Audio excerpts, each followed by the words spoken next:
Good evening, ladies and gentlemen, and welcome to the Mr. Hicks Podcast. We're here getting it in once again, time and time again. I know it's been a few minutes since you've seen me, but got a lot going on, working on a book, got a couple of websites going up, trying to get the web presence going on. So as soon as I get the new site up and the new channel going up, not really a sports stream, it's more of a self-help, trying to get the lives unstuck and getting moving forward, motivational speaking, that type of deal, called The Unloser, and that's going to be coming up here real shortly.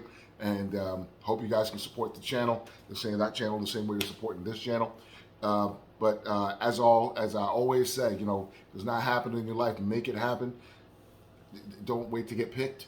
Whatever this is, with everything going on with social media and stuff like that. Some of the stuff that's going on social media right now, you can do it. You can absolutely do it. Some of the stuff I'm seeing, like people, I look at cat videos and people, farting in the jars. So if that can happen, you can actually 100% make your dream happen. I'm going to be here for it. I hope it's the same way that you're here for me. So let's get into it. What I'm going to do today is I'm going to save college football. Yes, I am. I wish I was one of those people that had like a real setup where I can have like a little applause thing going on in the background. But like, yes, thank you for your appreciation for me saving college football. Now I'm not talking about NIL and all that good stuff in the transfer portal, because quite frankly, everybody talks about that.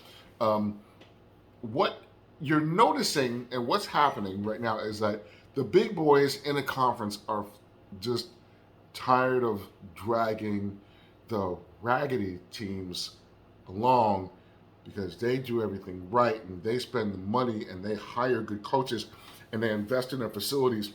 They get great players. They play for championships.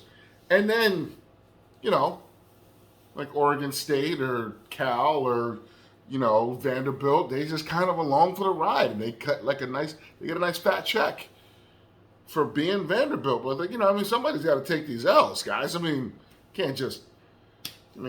Somebody's got to take them, and we're here at Kansas football and we're willing to take these L's, to fund our athletic program for the year. Like that is a totally respectable thing if you're a G5 program. Okay, I know there's G5 programs out there. Let me tell you something.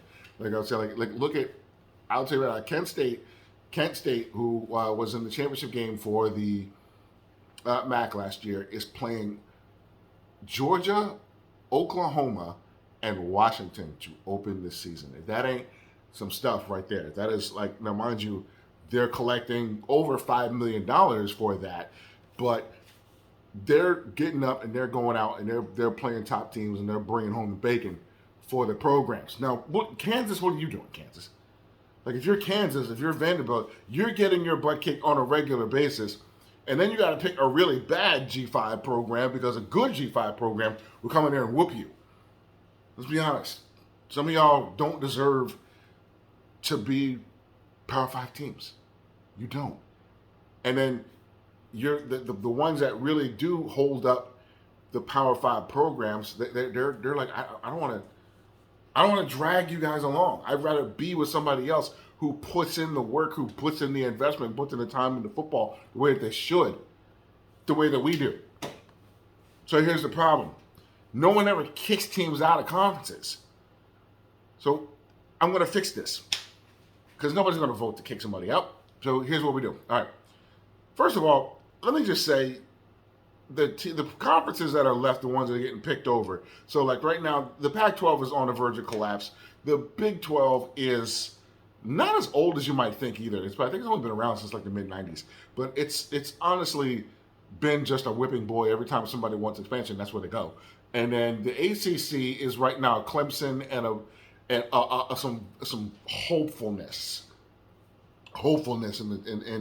in Florida State and Miami, and hoping that some of those other programs turn it around, and hoping that North Carolina and North Carolina State get their stuff together. Hoping that they can see something out of Virginia with the new coaching staff and with Tony Elliott.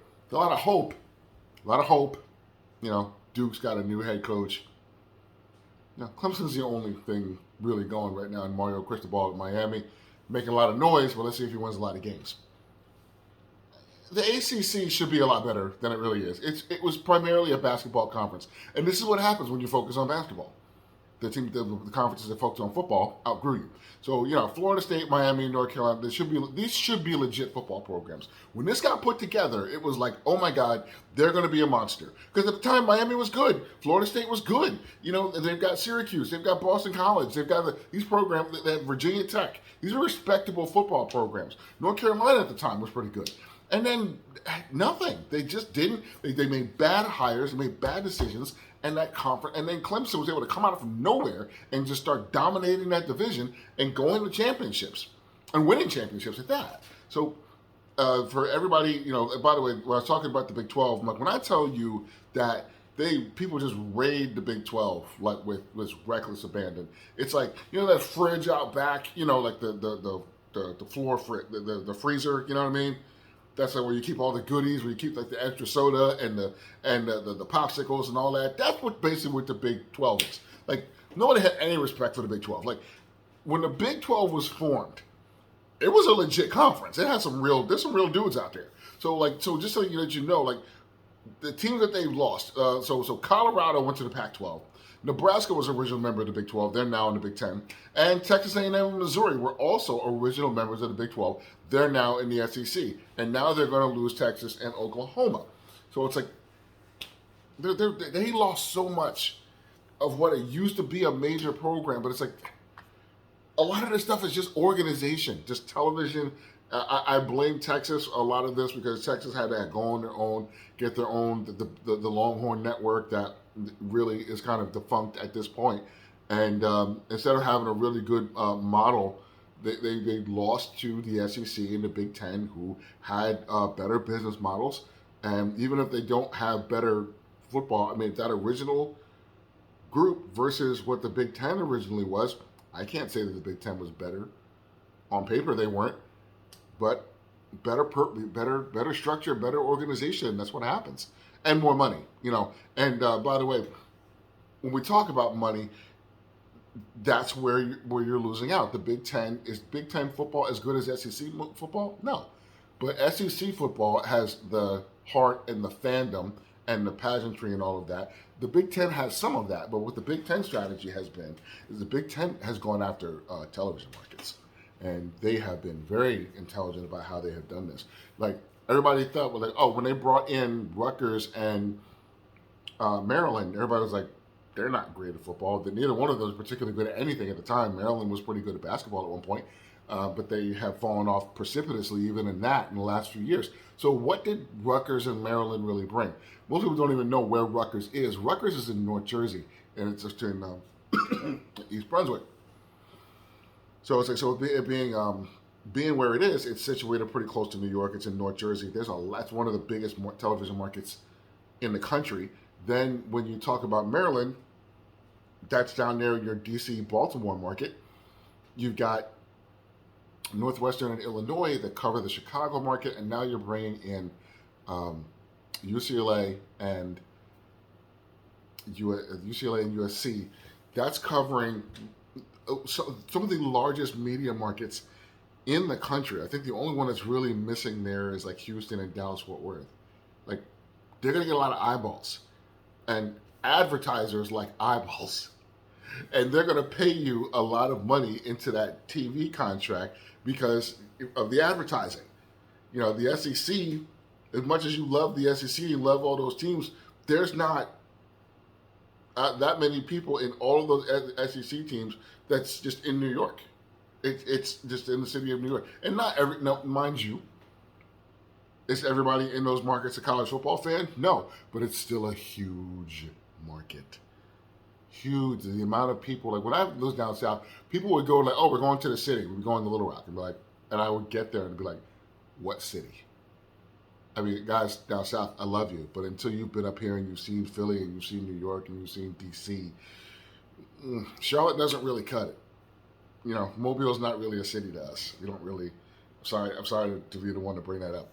So, and then the Pac-12, and I'm about to go off on this because the thing is the Pac-12 like to talk a lot about its Olympic sports.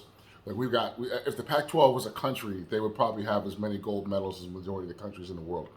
And that's something, of course, theoretically, to be very proud of. They got a great history, and that is absolutely wonderful.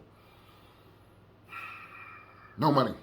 No money in it. No money in the non-revenue sports and the Olympic sports. There's no money in gymnastics. There's no money in track. There's no money in volleyball. There's no money in golf. There's no money in any of those things. That's like when you get a bunch of money and you decide to put your money into into buying a car cash instead of putting a deck on the backyard or putting in a pool or something like that. I bought myself a Mercedes. Like, great, you bought your Mercedes and it's lost 80% of its value in the next 5 years. And then now, the roof's leaking and you've got all kinds of problems and all your money's out sitting in the garage and it costs you $2,000 to get a brake change.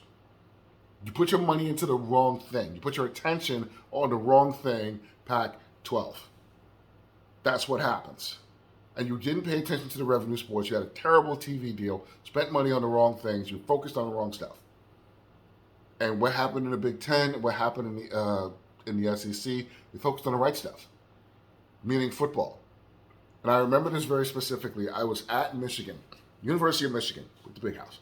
My son was running track at Eastern Michigan for national championships. And I was like, I've never seen the Big House. Turns out it's actually not that far away. Let me tell you something. There is more distance in some parts of the same campus of Rutgers than there is between these two schools. They are very close together. So not as close as like Duke and North Carolina, but they're pretty close together. So between Eastern Michigan and Michigan. I thought I had seen some stuff. I thought that I've been to colleges. I ran college track. I thought I knew some stuff. The level of facilities and money that there is floating around up there at these major programs, it's not the same. It's not the same. Like, they had to give you an example, next to the track, they had a volleyball and gymnastics only facility. That's all they used it for. Everybody has their own facility. The softball team has their own stadium, not practice field, stadium. The baseball has its own stadium. They have an ice hockey rink on campus. They had a field hockey only stadium. Can't make this stuff up. And I was on the track, and I was talking to the track coach, and he was like, we talked about it. I was like, what? I've never seen anything like this. He said, football pays for everything. Literally everything. He said, if you want to support the volleyball team, buy football tickets. Football pays for everything. So we decided to take a run down the road to see the Big House. I want to see the Big House. I still got pictures of my son sitting in front of the Big House. When I tell you, it's amazing. 100,000 seat stadium. It looks like a damn Roman Coliseum. And I wasn't even up that close. It was just unbelievable. And that's what we're talking about. We're talking about the disparity between like an Oregon State and what they do at Michigan and what they do at Ohio. It's not the same. And a lot of people are really delusional that we're the same as that. No, you're not. No, you're not. Some senators, some politicians were like, well, if Oregon's going to go, then Oregon State has to go. If Washington's going to go, Washington State's going to have to go. And you know what? Washington State and Oregon State drag down the conference. Cal drags down the conference. Arizona drags down the conference. You're focused on the wrong stuff. So now the USC sees that, the SEC made $55 million per team this year. And they think it's going to go somewhere between like $75 and $100 million per team on their next deal with ESPN. You guys can't compete with that. Now with USC being gone and UCLA being gone, the word is they might get somewhere between like 25 and 35, which pretty much makes you a G5 team compared to those two. And even the G5 teams are making somewhere between like 8 and 12. That's considered to be really good for them. You'll be better than them, but you'll be out of the league of the SEC and the Pac-12, and the SEC and the Big 12. Big 10. I'm going to get this together. I really am. So let's get right to it. So now I'm going to roll into like, how are we going to save all this stuff? Because you won't kick anybody out. One of the bigger problems. You won't kick some people out. You'll bring more people in and you'll add more teams, but you won't kick out the scrubs. Everybody knows who the scrubs are too, but nobody would kick the scrubs out. I don't know what it is about that. Like, well, we made this deal, so we'll add some teams, but because of the contract, they probably have it written in the contract somewhere that you can't kick them out. Otherwise, they probably would have already. So what I think should happen is something that they do over in Europe, and it's called relegation. Relegation is when you have different levels of college. So imagine you had like your like levels of relegation, and you had FBS, and then you had Power Five, and then you had FCS. And we do have those levels, but those levels they don't mix. Like FCS teams generally don't play FBS teams, and then FBS teams will play like the Group of Five teams will play the Power Five teams, but marginally they don't mix too much. You do some. Like I said, Kent State will pretty much play anybody, I believe. Got to go get that money. And then you'll have programs you'll see like, why is Alabama playing Southern Alabama? I was like, well, they need somebody to beat up on in that homecoming game, and they need a break basically between having to play LSU and Texas A&M. They will throw a Southern Miss in there in the middle, which is essentially a bye week for them. And Southern Miss gets paid, and then Alabama gets an easy win, and everybody wins. So, but what they do in Europe is like, say, like their soccer leagues, they'll have something that they'll have like you got your Premier League, but then there'll be a league below that and a league below that. And what happens is the champions of the bottom league will move up to the middle league, and the last two teams from the middle league move down. Same thing, the top two teams that play for the championship at the second level move up to the first level. And then the bottom two teams from that top level move down. They make less money, they get less revenue, less prestige, all those things. So that's one of the reasons why it'll work. You're going to be really motivated if you're an ACC team not to move down to the Sun Belt or not to move to Conference USA. You're not be great, but you better not be one of those last two teams. With NIL, with the transfer portal and all that, there's going to be a lot of pressure on those coaches not to get knocked down because you're going to lose money. Even if the money gets better, so like everybody's just so down. Oh, everybody's making 50. That's great. So, but if everybody gets a bump, but you're not going to get quite as much a bump if you move down. So it's like if you're the Big Ten and everybody's making 75, and then your team the league that you were teamed up with, we'll say the MAC, and you would go from making 75 to say 35 or 50. And even though that's a lot of money, that's a lot of money that you're not making as well. So nobody would really want that. So here's what I would do. I'm going to pair up the different conferences, especially where we're talking about the ACC, the Big 12, and the Pac 12. So I would basically align the ACC with the AAC. So if the system was in place last year, that means that Cincinnati and Houston would move up, and then Duke and Georgia Tech would move down. Now, this is really funny because Cincinnati and Houston are moving up because they're going to the Big 12. Which I mean to tell you right there that there is something to this. And then Duke and Georgia Tech would move down and they would become a part of the ACC, which is probably where they should be. And that's one of the things that I'm talking about here. Duke and Georgia Tech football do not belong in the Power 5. They don't. I mean, you can get... No, you can't. No, you can't. All right, so now I'll go to the Big 12. I'm going to pair the Big 12 with the Sun Belt. And that would mean that two very good G5 programs that have been consistently good for years. Appalachian State and ULL would move up. And then Kansas and Texas Tech would move down. I personally have a soft spot in my heart for Coach Leipold over at Kansas. He's taken on a very difficult job in trying to turn around Kansas football, but I think he's been doing an admirable job, but they would move down.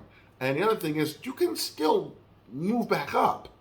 Like the chances of, if you move, like App State and ULL move up, the chances of them being really good that first year are probably not very good. So, Kansas and Texas Tech would have a chance to move back up the next year.